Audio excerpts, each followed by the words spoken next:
जगद्गुरुं मूकं करोति वाचालं पंगुं लङ्घायते गिरिं यत्कृपातमहं वन्दे परमानन्दो माधवम्।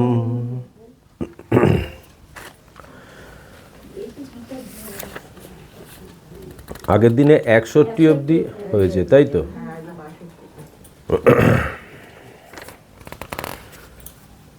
ধ্যায়তো বিষয়ান পুংস সঙ্গস্তেষু উপজায়তে সঙ্গাৎ সঞ্জায়তে কাম কামাৎ ক্রোধোভিজায়তে ক্রোধাৎ ভবতি সন্মোহ সন্মোহাৎ স্মৃতি বিভ্রমঃ স্মৃতিবংশাৎ বুদ্ধিনাশ বুদ্ধিনাশাৎ প্রণশ্যতি রাগদেশ বিযুক্তয়স্তু বিষয়ানিন্দ্রিয়শ্চরन् আত্মবশ্যৈর্বিধেয়াত্মা প্রসাদम् অধিগচ্ছতি প্রসাদে সর্বদুঃখানাং হানিরস্যোপজায়তে প্রসন্ন চেতসো হ্যেষু বুদ্ধি পর্যবতিষ্ঠতে নাস্তি বুদ্ধিরযুক্তস্য ন চাযুক্তস্য ভাবনা ন চাভাবয়তো শান্তির অশান্তস্য কুতো সুখম ইন্দ্রিয়াণাং হি চরতাং জন্মননুবিধীয়তে তদস্য হরতি প্রজ্ঞাং বায়ুর্নাবমিবাম্ভসি তস্মাদ্ যস্য মহাবাহো নিগৃহীতানি সর্বশঃ ইন্দ্রিয়াণীন্দ্রিয়ার্থেভ্যः তস্য প্রজ্ঞা প্রতিষ্ঠিতা জ্ঞানীশা সর্বভূতানাং তস্যাং জাগরতি সংযমী যস্যাং জাগ্রতি ভূতানি সা নিশা পশ্যতো মুনে আপূর্যমানম অচলোপতিষ্ঠম সমুদ্রমাপো প্রবিশন্তি যদ্বৎ তদ্বৎ কামাজং প্রবিশন্তি সর্বে স শান্তিম আপনোতি ন কামো অকামী বিহায় কামান য সর্বান পুমাংশ্চরতি নিষ্প্রিয়ঃ নির্মমো নিরহংকারো স শান্তিম অধিগচ্ছতি এষা ব্রহ্মে স্থিতি পার্থ নৈনাম প্রাপ্য বিমুহ্যতি স্থিত্বা সমন্তকালেऽপি ব্রহ্ম নির্বাণমৃচ্ছতি। তাহলে 62 থেকে 72 হলো নাকি?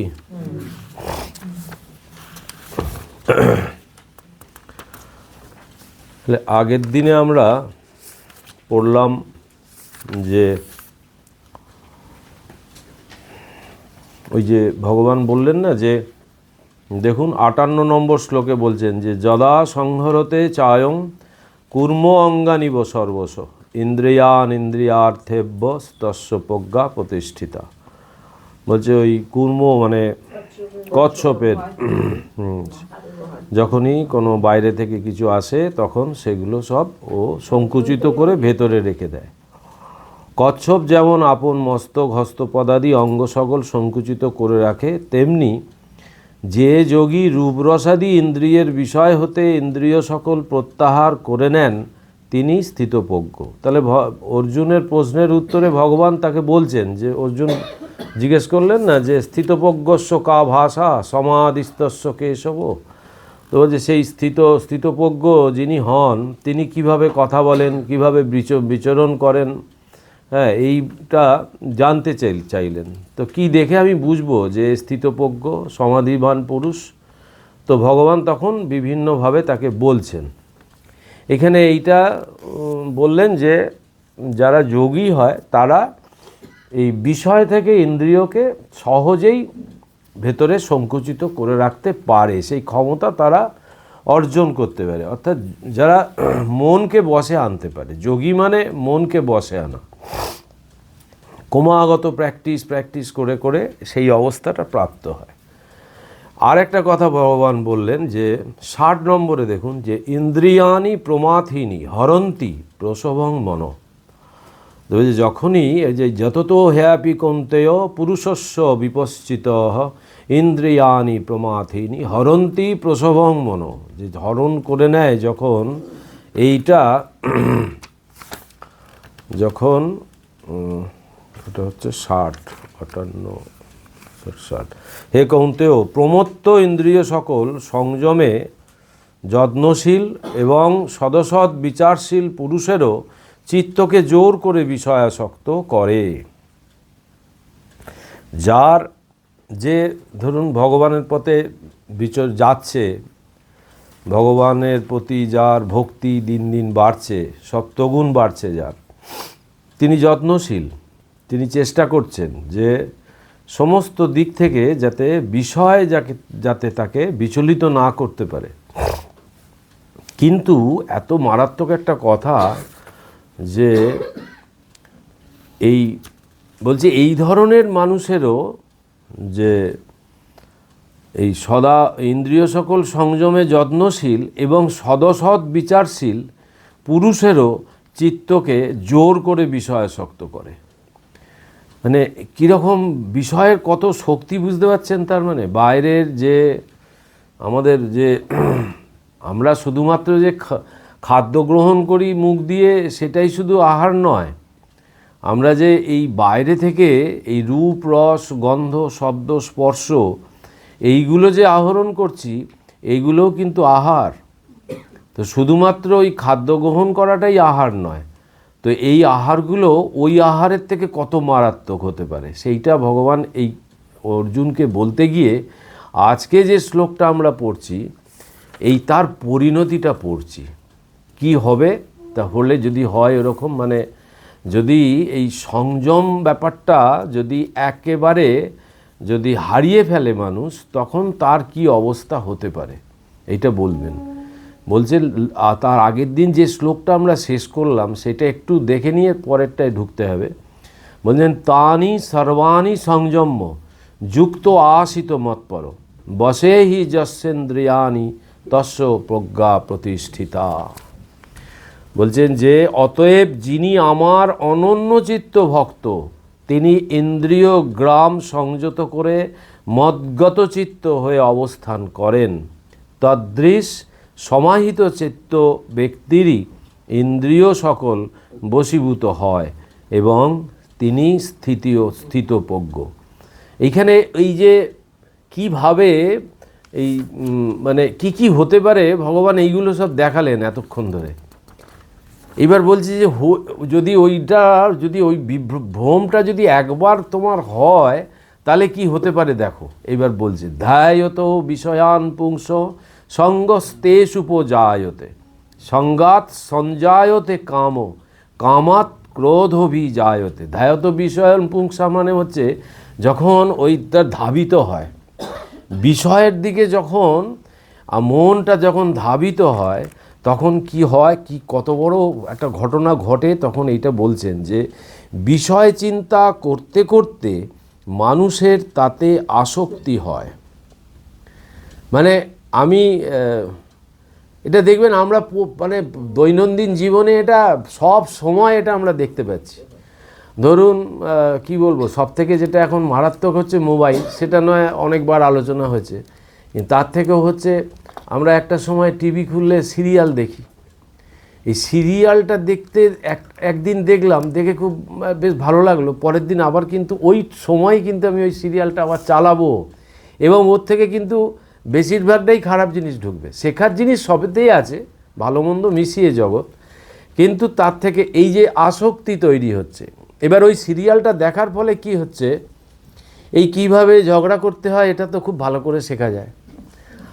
আর একটা হচ্ছে যে ওইখানে দেখবেন এমনভাবে বিজ্ঞাপিত হচ্ছে, ওই বোকা বাক্স বলা হয় ওই জন্যে, এমনভাবে বিজ্ঞাপিত হচ্ছে। ধরুন আপনারা তো আপনাদের স্বাভাবিক লোভ হচ্ছে শাড়ি আর গয়না, তাই তো? ওইখানে কিন্তু খুব সূক্ষ্মভাবে বিজ্ঞাপিত হচ্ছে, হ্যাঁ, কসমেটিক্স। এইগুলো আমি দেখতে দেখতে দেখতে দেখতে কখন যে আমি হারিয়ে যাচ্ছি, ওর মধ্যে অ্যাটাচমেন্ট হয়ে যাচ্ছে আমার, আমি নিজে বুঝতে পারছি না। এটা হচ্ছে খুব সহজ, মানে একটা মানুষের সঙ্গে সঙ্গ করে যতটা না হচ্ছে, একটা ওই টিভি চালিয়ে দিয়ে কিন্তু মারাত্মক ক্ষতি হচ্ছে আরও। এই হচ্ছে সঙ্গ। এই ভগবান এই যে বলছে যে দেখো, মানুষ যখনই এই বিষয়ে চিন্তা করবে, এই বিষয় চিন্তা করতে করতে মানুষের তাতে আসক্তি হয়। ধরুন আমি রাস্তা দিয়ে যাচ্ছি, বা হয়তো রাস্তায় দাঁড়িয়ে আছি, দেখলাম একটা ভালো গাড়ি, নতুন একটা দেখলাম গাড়ি। এই গাড়িটা দেখে আমার গাড়িটা কেনার একটা ভেতরে প্রবণতা জাগবে, বা এটা কেনার মানে গাড়িটা পাওয়ার একটা বাসনা আমার ভেতরে জাগবে। এই বিষয়ের প্রতি যখনই আমার অ্যাটাচমেন্ট আসবে, কিন্তু আমি একটা গাড়ি যাচ্ছে, গাড়িটা ভালো, কিন্তু ওইটা যেই আমি চিন্তা ভেতরে ঢুকিয়ে দেবো, ব্যাস হয়ে গেল। এইটাই বলছে যে বিষয় চিন্তা করতে করতে মানুষের তাতে আসক্তি হয়। করতে করতে বলছে, একদিনে হয় না, বারংবার একই জিনিস চিন্তা করতে করতে আসক্তি হয়। আসক্তি হতে বিষয় প্রাপ্তির ইচ্ছা জন্মে, যেটা নিয়ে আমি চিন্তা করছি সেইটা পাওয়ার প্রবল বাসনা জাগবে। আবার সেই কামনা প্রতিহত হলে তা ক্রোধের আকার নেবে। এবার না পেলে রাগ হবে, ভেতরে ভেতরে আমার তখন কি হবে, আমার স্বাভাবিক কাজকর্ম সব পণ্ড হয়ে যাবে। আমি যে স্বাভাবিকভাবে কথাবার্তা বলছি মানুষের সাথে, সেইটা চলে যাবে, আমার ভেতরে খালি ওইটা গজগজ করবে, দূর ওইটা পেলাম না, এই ভেতরে ভেতরে হবে। এইবার ক্রোধ হলো, এবার ওই যখনই আমি জিনিসটা পেলাম না তখন ভেতরে ক্রোধ এলো। এইবার ক্রোধ যখনই এলো তখন কি হলো, হিতাহিত জ্ঞান হারাতে আরম্ভ করলাম, বিবেক নাশ রূপ মোহের উৎপত্তি হয়। মোহ হতে স্মৃতি বিলোপ সাধিত হয়। স্মৃতি বিলোপ সাধিত হয় মানে এই যে আমার যে অবস্থান, আমার যে জগতে বা সংসারে বা সমাজে আমার যে একটা জায়গা রয়েছে, একটা ডিগনিটি যেটাকে ইংরেজিতে বলে, যে আমার তো একটা, আমি যে একটা অমুক বংশের, আমি অমুক, এইগুলো সব তখন ওই স্মৃতিভংসাদ, তখন সব ওই বিবেক নাশ যেই হবে, তখন সাথে সাথে সেইগুলো সব চলে যাবে। গিয়ে এবার কি হবে, ওই যে মোহ হতে স্মৃতি বিলোপ সাধিত হয়, স্মৃতিভ্রংশের ফলে হয় বুদ্ধিভ্রংশ, এবং বিবেক বুদ্ধির নাশ হতে প্রকৃত বিনাশ সংঘটিত হয়। হলো, পরপর পরপর পরপর এই ঘটনাগুলো ঘটে। তারপরে ভগবান পদ দেখাবেন আবার, তারপরে শ্লোকে বলছেন ক্রোধাৎ ভবতি সন্মোহ। এই 63 এইটাই হলো যে ওই যে স্মৃতিভ্রংশ হলো, স্মৃতিভ্রংশ থেকে বুদ্ধিভ্রংশ থেকে বিবেক বুদ্ধি হারিয়ে গেল, গিয়ে তার বিনাশ। এটাই বললো যে ক্রোধাৎ ভবতি সন্মোহ, সন্মোহাৎ স্মৃতি বিভ্রম, স্মৃতিভ্রংসাৎ বুদ্ধিনাশ, বুদ্ধিনাশাৎ প্রণশ্যতি। এই সন্মোহ, এই যে এটা যে মোহ, এই মোহটা আমাদেরকে তখন পেয়ে বসে। এইটা থেকে বেরোতে গিয়ে স্বামীজি একটা মনে পড়ে গেল হঠাৎ, স্বামীজি একটা জ্ঞানযোগে একটা সুন্দর একটা উপমা দিয়েছে। সেটা বলছে স্বামীজি যে দেখো, একটা রাজা, তার ইচ্ছা হলো ওই যাত্রায় ভিখারির অভিনয় করার। তো সে রাজা যখন ভিখারির অভিনয় করছে, সে রাজা তো জানে আমি রাজা, আমি ভিখারি সেজেছি। তো সে কিন্তু ওই ভিক্ষুকের যে হীন অবস্থা, ভিক্ষুকের যে একটা সবসময় ভেতরে ক্রন্দন, সেইটা রাজার মধ্যে নেই। কিন্তু রাজার অভিনয়টা কিন্তু এত সুন্দর ফুটে উঠছে। বলছে তুমি যখনই মুক্ত হয়ে যাবে, যখনই তুমি জানবে যে আমি কে, যে আমি তো নিত্য মুক্ত আত্মা, আমার আবার দুঃখ কি, তখনই কিন্তু জগতে তুমি ঠিক ঠিক বিচরণ করছো, ঠিক ঠিক আচরণ করছো। তো রাজা যে অভিনয়টা করছে সেটা একেবারে সুন্দর অভিনয় হচ্ছে। কিন্তু যে ভিক্ষুক, সেই ভিক্ষুককে যদি আবার ওই ভিক্ষুকের অভিনয় করতে দেওয়া হয়, সেই ভিক্ষুক কিন্তু সেই অভিনয় করতে পারবে না, কারণ সে জানে আমি ভিক্ষুক।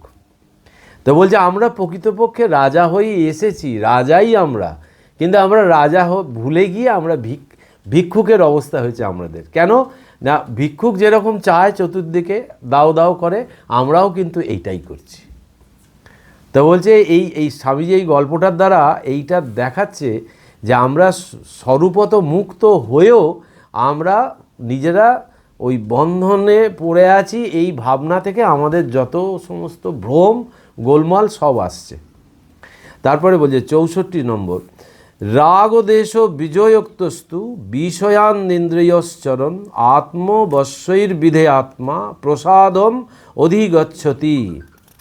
এখানে বলছেন যে কিন্তু যিনি বিধে আত্মা অর্থাৎ নিজ মনের প্রভু, তিনি অনুরাগ ও বিদ্বেষ হতে বিযুক্ত, আত্মবশীভূত ইন্দ্রিয় গ্রাম দ্বারা অনাসক্তভাবে বিষয় গ্রহণ করে আত্মপ্রসাদ লাভ করেন, অর্থাৎ চিত্তের সাম্য ভাব রক্ষা করেন। এই যে নিজের মনের প্রভু, মানে যে নিজের মনকে যে কন্ট্রোল করতে পারে, অর্থাৎ এই যে আমাদের কথায় আছে যে মন কিন্তু আমার অধীন। আমরা যখন কথায় বলি যে আমার মন, বলি না আমার শরীর, আমার মন, আমার সব বলি, তো তার মানে মনটা কিন্তু আমার অধীন। তার মানে আমার অধীন কে থাকবে? আমার বাড়িতে যখন আমি একটা কর্মচারী রাখলাম বা একটা কাজের লোক রাখলাম, তাকে নিয়ন্ত্রণ করছে কে? আমি তো তাকে নিয়ন্ত্রণ করছি। তেমনি আমার মানে অন্তর্গত যারা আমার আন্ডারে যারা আছে তারা তো সবাইয়ের প্রভু তো আমি। কিন্তু উল্টোটা হচ্ছে আমাদের, আমরা ওই চাকরের কথায় উঠছি বসছি। বাড়িতে একটা চাকর রেখেছি, সেই চাকরের কথায় কি আমরা উঠি বসি? কিন্তু সে তো আমার অধীন। কিন্তু এইখানে কিন্তু উল্টে যাচ্ছে, এইখানে আমার মন আমার চাকর হয়ে আমাকে নিয়ন্ত্রণ করছে, আমাকে ওঠাচ্ছে বসাচ্ছে, তাই না? তো সেই জন্যে এই মনের অধীন ভাবতে গেলে আমাকে প্রথম এই সূত্রটা আগে ভেতরে বসাতে হবে। যারে আমি মন আমাকে যা বলবে আমি তাই করব নাকি? আমি মনকে চালাবো, বুঝতে পারছেন? এবার যখনই এই শুদ্ধ সত্য গুণ যখন ভেতরে আস্তে আস্তে বাড়বে, তখন কিন্তু ওই মনটা শুদ্ধ হতে থাকছে, তো তখন ওই মনের চিন্তাভাবনাগুলোও কিন্তু আস্তে আস্তে পাল্টাতে থাকবে। সমস্ত ব্যাপারটাই ডিপেন্ড করছে চিন্তা থেকে, যে আমার ভেতর থেকে যেটা উঠছে, আর সেটা আসছে কোত্থেকে? সঙ্গ থেকে। আমি কি সঙ্গ করছি, আমি সকাল থেকে রাত্রির অবধি কীভাবে জীবনটা কাটাচ্ছি, এইটার ওপরই সব কিছু ডিপেন্ড করছে। ওই অনুযায়ী চিন্তা হবে, তাই না? ওই অনুযায়ী চিন্তা যেই হবে, তখন মন তখন কিন্তু আমারও আস্তে আস্তে ওই রকম হবে। ঠাকুর বলছে না যে ওই রঙের গামলা, তুমি কী রঙে ছোপাবে জিজ্ঞেস করছে না, যে তুমি কোন রঙে ছোপাবে? বলছে লাল, লালের চপিয়ে দিলে লাল হয়ে গেল, নীলে নীল। কেন বলছে? যে মন হচ্ছে ধোপাঘরের কাপড়, যে রঙে ছোপাবে যে রঙে ছোপাবে মানে কি? যে বিষয়ে তুমি চিন্তা করবে। তুমি ভগবানের চিন্তা করলে, ঠাকুর নিরঞ্জনকে বলছে তুই ভূত করলে ভূতই হবি, আর তুই ভগবান করলে ভগবানই হবি। তার মানে আমার সমস্ত জিনিসটাই ডিপেন্ড করছে আমি কি সঙ্গ করছি। সঙ্গ মানে এই একটা সঙ্গ, এটা তো মহৎ সঙ্গ, এটা থেকে আমি জিনিস পাচ্ছি, মানে কিভাবে আমাকে ভেতর থেকে অনুপ্রেরণা দিচ্ছে এগুলো। কিন্তু সারাদিন তো আমি একা কাটাচ্ছি।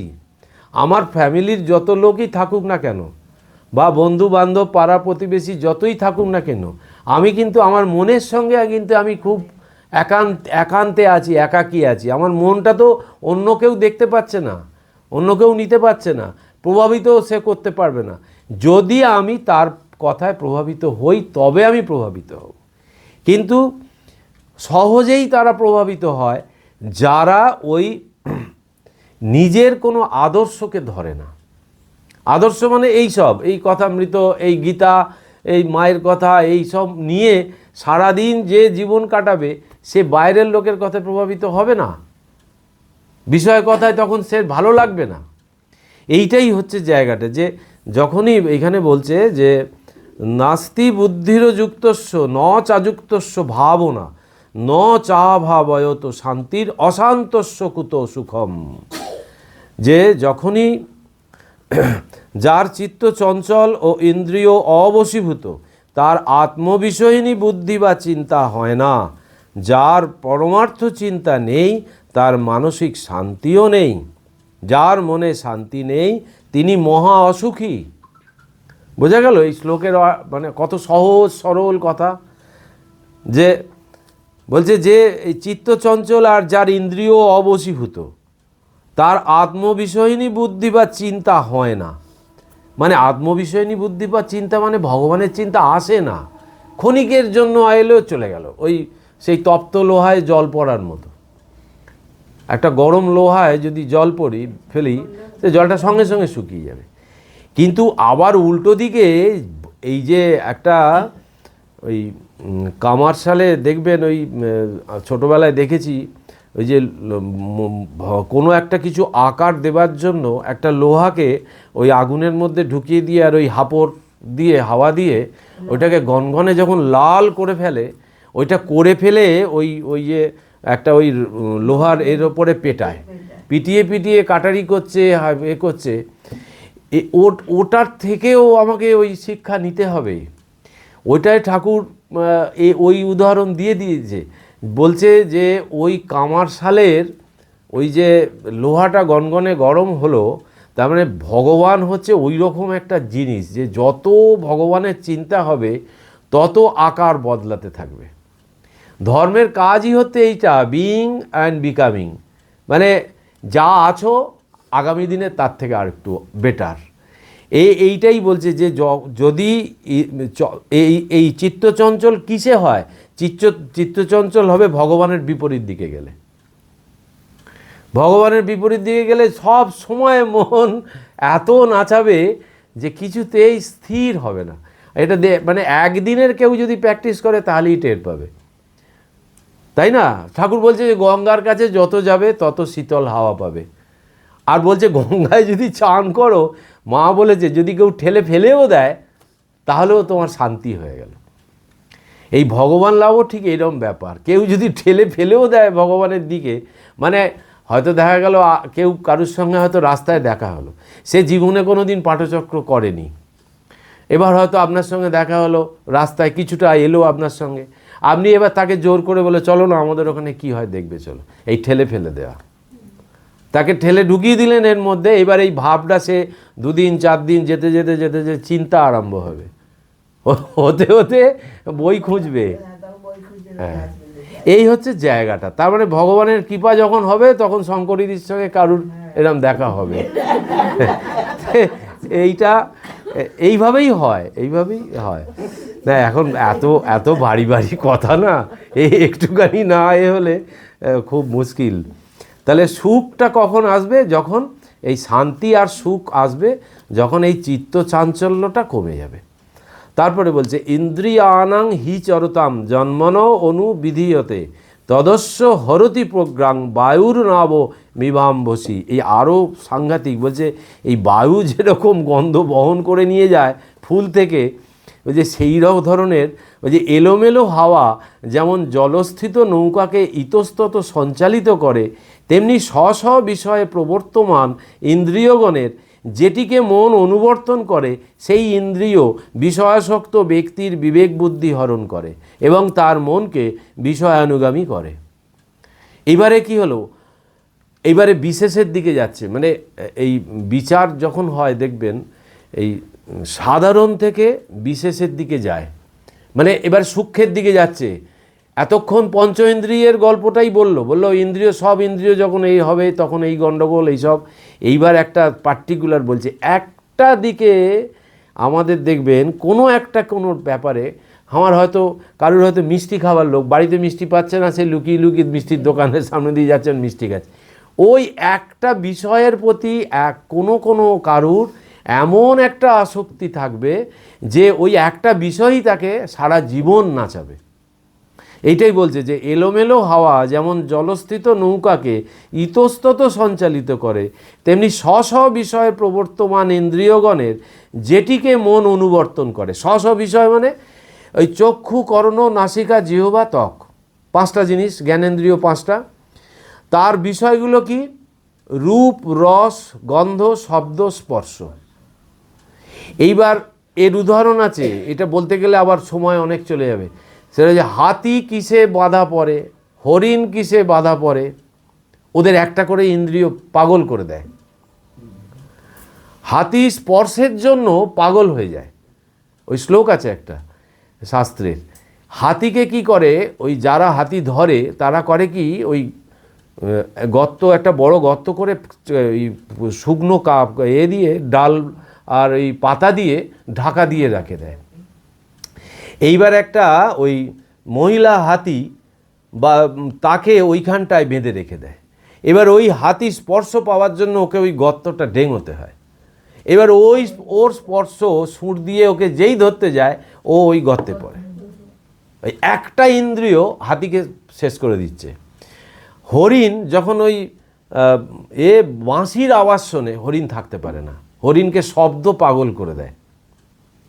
এবার যখনই ওই হরিণের ওই শব্দটা কানে আসে, তখন ওই যে হরিণ ধরতে যায় শিকারি, সে ওই গাছের আড়ালে করে কি, ওই ঝোপঝাড়ের আড়ালে ঢুকে থেকে ওই বাঁশিটা বাজায়। এবার ওই হরিণ ওই দিকে তীব্র বেগে যায়, আর ওই ডালপালার মধ্যে এমনভাবে ওগুলো রেখে দেয়, ওর মধ্যে আটকে যায়, ওই শিং ফিংগুলো গিয়ে আটকে যায়। এই তারপরে আছে মাছের আছে রস, ওই বড়শিতে টোপ দিয়ে ওইটা যেই দিল, ওই মাছ ওটা খেতে গেল, ওই বড়শিতে আটকে গেল। তাহলে কতগুলো হলো? 3টে হয়ে গেল। রস হলো, এবারে গন্ধ আছে, গন্ধ হচ্ছে মৌমাছি, ওই যখনই ফুলে বসে মধু আহরণ করছে, আর ওই নিজের যে মধু ওই যে চাক করেছে, ওইখানেই ও আটকে মরে যাচ্ছে। তারপরে মক্ষিকা হলো, আর একটা কী যেন আছে, পতঙ্গ, ওইটা হচ্ছে আলো। হ্যাঁ, এবার ওই আলোর দিকে পতঙ্গ ধাবিত হবে, ওইতেই তার মৃত্যু। এই হচ্ছে একটা পার্টিকুলার ইন্দ্রিয় যখন সজাগ হয়ে যাবে, তখনও কিন্তু বিপদের শেষ নেই। আমি 4টে ইন্দ্রিয়কে কন্ট্রোল করলাম, কিন্তু একটা ইন্দ্রিয়কে পারছি না, ওই একটা ইন্দ্রিয়ই আমাকে শেষ করে দেবে। এইটাই এখানে বলছে যে ইন্দ্রিয়ানাং হি চরতাং। তারপরে 68, তস্মাৎ যস্য, সবকটাই এক সমভাবে, মারাত্মক। মানুষকে ভগবান সৃষ্টি করেছে এই, আবার তার দিকে নিয়ে, অ্যাকচুয়ালি তো ভগবান আমাদের ভেতর দিয়েই লীলা করছেন। সে তো চণ্ডীতে বলে দিয়েছে তো যে একই বাহং জগত্তত্ত্বং দ্বিতীয়া কা মামা পড়া, বলছে আমি একা নই, বলছে আমার দ্বিতীয় আর কে আছে, সবই তো আমি। ওইখানে তো বলে দিচ্ছে। এবার সবাইয়ের মধ্যে দিয়ে ভগবান দেখলো, এই যে আমি জগৎ তৈরি করলাম, এই জগতে এই যে মানুষ সৃষ্টি করলাম, তাহলে এই মানুষ যে আমার, তাহলে লীলাটা আমি কি করে বুঝবো, দেখবো কি করে লীলাটা? তাকে তো তার চোখ চাইতো, তার তো একটা দেখার জানলা চাই। আমরা হচ্ছি তার, এই সে নিজে লীলা করছে আমাদের ভেতর দিয়ে। তাই বলছে যে ঠাকুরকে বলছে না যে মশাই, তিনি তার লীলা আপনি বলছেন, আর আমাদের তো প্রাণ যায়, মানে আমরা তো দুঃখে পড়ে আছি। বলছে তুমি কোথায় আছো, খোঁজো তো দেখি তুমি কোথায়। তুমি তো নেই, তুমি ভাবছো আমি আলাদা আলাদা, কিন্তু তুমি তো নয়, তো ভগবানই খেলছে। এইটা তো বোধ করতে দেবে না। কেন? হ্যাঁ, সহজ পদ্ধতিতে কেন এইসব না করে সহজ পদ্ধতিতে কেন ঠাকুরকে মানে আকর্ষণ করছে না? তাহলে পাপের বৃদ্ধি হতো, মানুষ আরও বেশি অনাচার অনিয়মের মধ্যে চলে যেত। কেন? যে সহজ পদ্ধতিটা সে জানে যে একটা সহজ পদ্ধতি আছে, আমি যত খুশি করে নেবো, নি ওই সহজ পদ্ধতিটাই আমি চলে যাব, তাতে আরও বিপদ বেড়ে যাবে তার। মানুষ যদি মনে করে আমি যা খুশি তাই করব, করে আর আমি পার পেয়ে যাব, এটা হয় না, কারণ তাকে ওই দিকেই শেষ করে দেবে। আর এটা হচ্ছে তোমার এই যে সন্ধে হচ্ছে, রাত্রির হচ্ছে, তুমি দিনের বেলার মাধুর্যটা তুমি টের পাচ্ছ এই রাত্রিটা হচ্ছে বলে। সারাটা দিনই যদি সূর্য উঠে থাকতো, তুমি তাকে তুমি কিছু বুঝতেই পারতে না। আর খারাপ লোক, ঠাকুরকে প্রশ্ন করছে, মশাই খারাপ লোক কেন করেছে ভগবান? তো বলছে খারাপ লোক এই কারণে করেছে যে ভালো লোক তৈয়ার করবে বলে। তৈয়ার করবে মানে ভালো লোক ওই খারাপ থেকে ভালোর দিকে যাবে বলে, সেই জন্য তো খারাপ লোক তৈরি করেছে। তো জগৎ, হ্যাঁ, একজনকে দেখছি যে আরে এই লোকটা এত কিছু করে আজকে এই অবস্থা। মানে রাজা থেকে ফকির হওয়ার ঘটনা সমাজে, দেশে, সব জায়গায় আমাদের অনেক কিছু ঘটনা জানা আছে, যে সেটা কি করে হচ্ছে, কেন হচ্ছে, এইটা তো ভাবাবে। তখন সে তো দেখবে না এইসব করলে কিন্তু বিপদ আছে, মানুষকে ঠকালে কিন্তু আমাকেও ঠকতে হবে। সব থেকে বড় পাপ হচ্ছে স্বামীজির কথায় যে স্বার্থপরতাই হচ্ছে সব থেকে বড় পাপ, আর দ্বিতীয় কিছু বলেনি। ওই একটা ভর্তৃহরির একটা শ্লোক আছে, সেইখান থেকেই স্বামীজি এটাকে নিয়েছে, যে পরোপকার ও পুণ্যায় পাপায় পরপীড়নম। ওই পরপীড়নই হচ্ছে পাপ, স্বামীজির স্বদেশ মন্ত্রে আছে। এই পরপীড়ন মানে অপরকে, মানে যখনই আমি কষ্ট দেয়া, যখনই আমি কষ্ট দিচ্ছি, কষ্ট কেন দিচ্ছি? আমার স্বার্থপরতার জন্য তো কষ্ট দিচ্ছি, আমার স্বার্থ সিদ্ধির জন্য তো অপরকে কষ্ট দিচ্ছি। আমার সামনে একটা ভিখারি এলো, সে কিছু পয়সা চাইলো, সে তাকে তাড়িয়ে দিলাম, আর না হলে তাকে 2 টাকা দিলাম। তার মানে কি আমার সামর্থ্য আজ আমি 2 টাকা দিচ্ছি, আরে তার 2 টাকায় তো হবে না, তার অন্তত 50 টাকা চাই।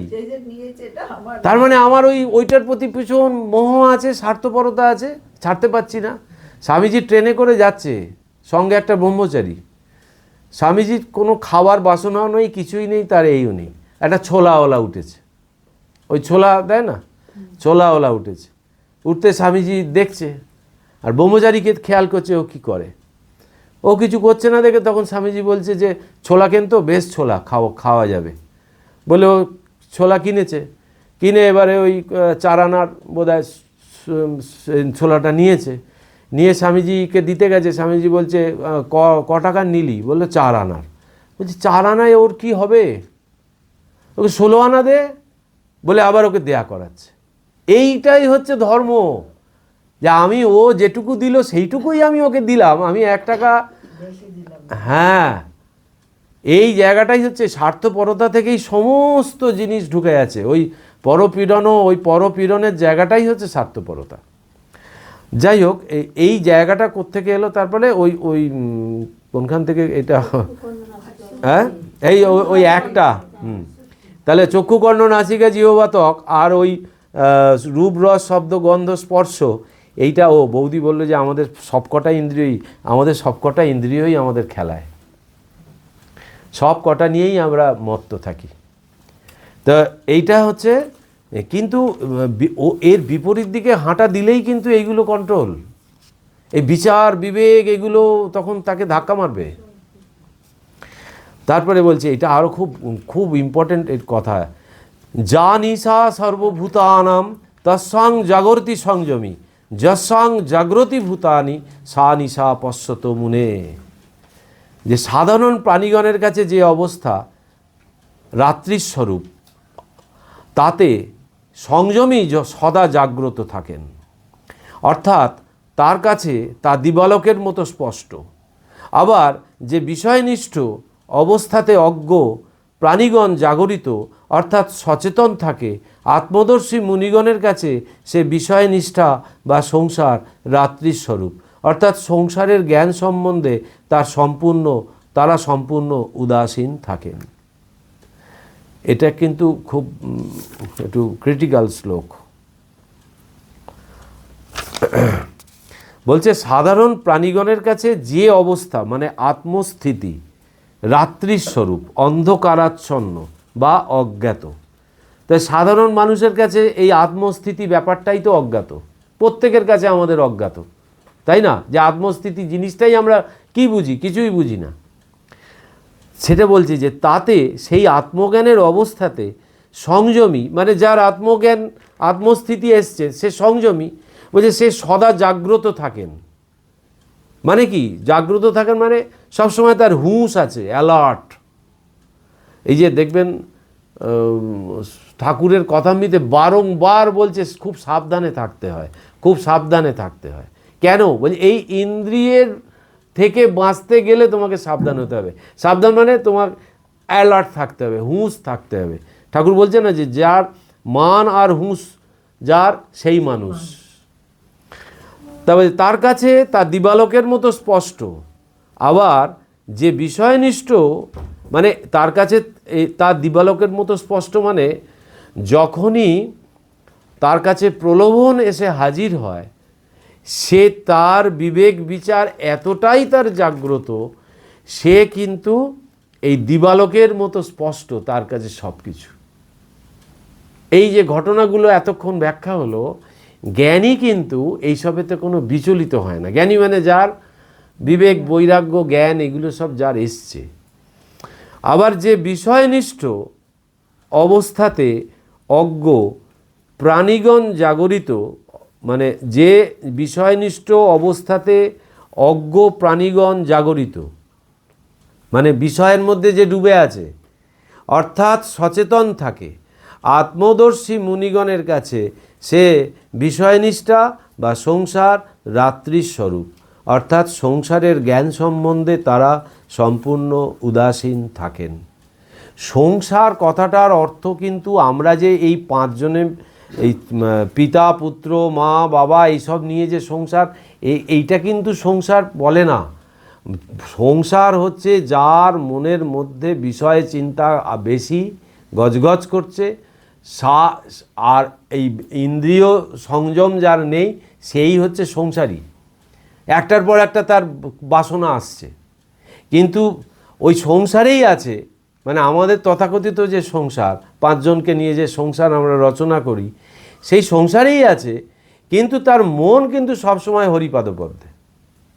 সে সব কাজ করছে, কিন্তু সবসময় ভগবানকে নিয়ে রয়েছে। তো তার মানে কি, ভগবানকে নিয়ে মন মানেই এই বিষয়ে সে উদাসীন। সে জানে আমার কাছে যা আসবে, যেগুলো আসবে, আমি যতটা আমার পক্ষে সম্ভব আমাকে করতে হবে, কিন্তু কোনোটাতে তার অ্যাটাচমেন্ট নেই। এইটাই বলছে যে এই উদাসীন, বলছে এই রাত্রিস্বরূপ, সংসার রাত্রিস্বরূপ, অর্থাৎ সংসারের জ্ঞান সম্বন্ধে তারা সম্পূর্ণ উদাসীন থাকেন। তারপরে এটা কি আজকে শেষ করে দেবো? সর্বভূতের পক্ষে যাহা রাত্রি স্বরূপ, মানে কিছু যায় না, সেই ব্রহ্মে চিত্তপক্ষ জাগ্রত থাকে। হ্যাঁ, এই লাইনটা আরেকবার একটু এক্সপ্লেন করুন। প্রথমটায় বলছে যে যা নিশা মানে অন্ধকার, রাত্রির স্বরূপ, সর্বভূতানাম তৎসাং জাগরতি সংযমী, বলছে তাতেও যে সংগ্রামী সে জেগে থাকে, সে মানে জেগে থাকে, মানে সে তার ওই অবস্থাটার মধ্যে সে জাগ্রত, সবসময় জাগ্রত। তার ওই অন্ধকার রাত্রির স্বরূপ, এটা তার কাছে সেই অর্থে অন্ধকারাচ্ছন্ন নয়। এখানে এইটা একটু ক্রিটিক্যাল। বলছে যে সংসারের কাজকর্ম করেও অভ্যাসযোগ আশ্রয় করলে ঈশ্বর লাভ সম্ভব, স্থিতপ্রজ্ঞের অবস্থা লাভ করাও সম্ভব। শ্রীরামকৃষ্ণদেব স্থিতপ্রজ্ঞ মানে পক্ষে রাত্রি স্বরূপ, অর্থাৎ সংসারটাকে তো সে তো সবই কন্ট্রোল করে, সে জানে যে এই সংসারটা মিথ্যা। রাত্রি স্বরূপ মানে কি, যেটা চিরদিন থাকবে না, যেটা থেকে আমার কিছু পাওয়ার নেই, এই জায়গাটাই সে তার টনটনে জ্ঞান আছে। কিন্তু আমরা কি করি, ওই সংসার থেকে আমরা নানান রকমভাবে আমরা জর্জরিত হই। কেন? মান সম্মান এইসব নিয়ে ওখানে জড়িয়ে থাকি। আমাকে এটা বললো, এই হ্যাঁ বাসনা, এইটা পেলাম না, আমি কেন এটা পেলাম না। এবার যে যোগী, যে জ্ঞানী, সে জানে এখান থেকে আমার পাওয়ার কিছু নেই, আমার পাওয়ার হচ্ছে ভগবান। এইটা মানে যেন ওই ঠাকুর বলছে যে যেন বিদেশে কর্ম করতে আসা, এই কর্ম করতে এসেছি, এইটা কর্মস্থল, এখানে কর্ম করে কেন, তার পেছনে কারণ আছে। কর্ম না করলে চিত্তশুদ্ধি হবে না। এই চিত্তশুদ্ধির জন্যই হচ্ছে এই সংসার ক্ষেত্র, এটা তো যুদ্ধক্ষেত্র। কিন্তু এটাকে তুলনা করেছে যেমন রাত্রির স্বরূপ বলছে, তারপরে বলছে যে ওই গহন অরণ্য, সংসার হচ্ছে অরণ্য স্বরূপ, আর বলছে সংসার হচ্ছে ওই স্বরূপ, সমুদ্র স্বরূপ, মানে ওই সমুদ্রে যেরকম নাবিক পথ হারায়, এই সংসারেও এই মানুষ পথ হারায়। আর কোনখানটা তোমার এইখানে আটকাচ্ছে, কোনখানটা? প্রথম লাইনটা একটু মানে সাধারণ প্রাণীগণের কাছে যে অবস্থা রাত্রির স্বরূপ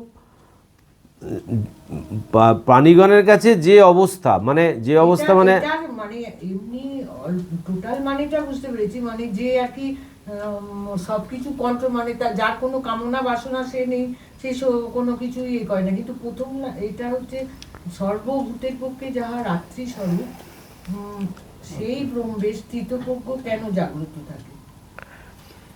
রাত্রি স্বরূপ মানে যে সংসারটায় যখনই আমি ডুবে গেলাম, মানে সংসারটাকেই সত্য মনে করলাম, দেখবে কিছু মানুষ বলে আরে এরা বেকার খালি ধর্ম ধর্ম করে, হ্যাঁ মানুষ খেতে পাচ্ছে না, পড়তে পারছে না, এই ধর্ম ধর্ম করে কি হবে বলে না। তার মানে কি? তার মানে হচ্ছে সে প্রকারান্তরে ঈশ্বরকে অবজ্ঞা করছে। আমার যদি এই ঈশ্বর বোধ যদি না আসে, আমি যদি মানুষকে ভালোবেসে যদি না খাওয়াতে পারি, তাহলে অহংকারটা বেড়ে যাবে। তো আমি খাওয়াচ্ছি এইটা যখনই এই মানুষের এই অবস্থা হয়, ঈশ্বরকে যখন অস্বীকার করে, মানে আত্মাকে যে অস্বীকার করছে, আত্মা ফাত্মা বলে কিছু নেই, পুনর্জন্ম বলে কিছু নেই, এইটাই একটাই জন্ম, অতএব এইটাই ভোগ করো, বেশি করে বাসনার পরিপূর্তি করো, করো করে এই মেন্টালিটি নিয়ে যারা আসছে তাদের কাছে এই তো রাত্রির স্বরূপ, অন্ধকারাচ্ছন্ন। সে কি করে বুঝবে যে ওই যোগীর অবস্থাটা, যে আরও এর থেকে একটা উত্তম সুন্দর একটা অবস্থা আছে, যে ওই নির্বিকার উদাসীন থেকে ভগবানের চিন্তা নিয়ে জীবন কাটানো, তার প্রতিটা পদক্ষেপ প্রতিটা কাজ সুন্দর হতে বাধ্য। কারণ ভগবান তো তাকে শক্তি যোগাবে, তাকে বুদ্ধি যোগাবে, তাকে সব রকমভাবে সাহায্য করবে। ওই ঠাকুর শম্ভু মল্লিককে বলছে, শম্ভু মল্লিক বলছে না যে মশাই এবার মনে হয় যে এই কিছু হাসপাতাল ডিসপেন্সারি এসব করে দিয়ে শেষ, জীবনের শেষ আর কি। তো বলছে যে ওইটাই কি জীবনের উদ্দেশ্য? ওইটাই খালি করে দিলি হয়ে গেল? তো বলছে ভগবান যদি তোমার কাছে এসে দাঁড়ায়, তুমি কি বলবে যে হাসপাতাল ডিসপেন্সারি করব? তুমি তখন তাকে চাইবে না হাসপাতাল ডিসপেন্সারি চাইবে। এইটা এই রাত্রি স্বরূপ যারা এইটাকে যারা ভাবছে, তারা অন্ধকারে পড়ে আছে। তো তারা তো জানে না যে এর থেকে একটা আরও সুন্দর একটা বেটার লাইফ আছে। হ্যাঁ, এবার বুঝেছি, মানে সেই ব্রহ্মের স্থিতপ্রজ্ঞ জাগ্রত থাকে, আর যারা অজ্ঞানে পড়ে আছে,